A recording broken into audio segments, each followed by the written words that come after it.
The wisdom of the world or the wisdom of God? It's the perfect time to be transformed. I'm Mike Morrison with 2 minutes of insight and inspiration. Welcome to 2 Minute Transformation. Did you ever play the choices or the would you rather game? Someone would ask you to make a choice. Would you rather option A or option B? In a good game, the two options would be equally difficult or ridiculous, and you'd have to choose which one you prefer. It would always make for good laughs and great conversation. It's funny how life can be all too much like games we play, amen?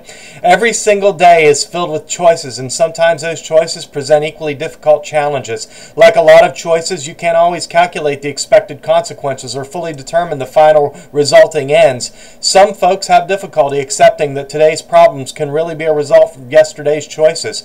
We live in a society that is becoming increasingly more entitlement-minded, absent of any sense of personal responsibility for individual action. 1 Corinthians chapter 1, verse 18 presents one of those would-you-rather scenarios. Paul writes, "For the message of the cross is foolishness to those who are perishing, but to us who are being saved, it is the power of God." So here's the choice. Would you rather the wisdom of the world or the wisdom of God? There is nothing remotely similar about the two. There is even a hostility that exists between them, a conflict that ultimately meets at the cross of Jesus Christ.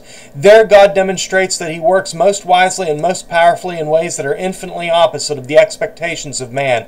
The cross itself is an enigma. Paul says it is foolishness to those who are perishing. The Message puts it like this: Christ on the cross seems like sheer silliness to those who are hell-bent on destruction. Isn't that the truth?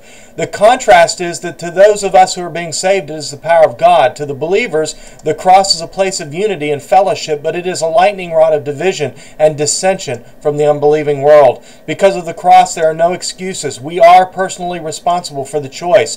The wisdom of the world that leads to self-destruction or the wisdom of God that leads to life. Choose life and be transformed.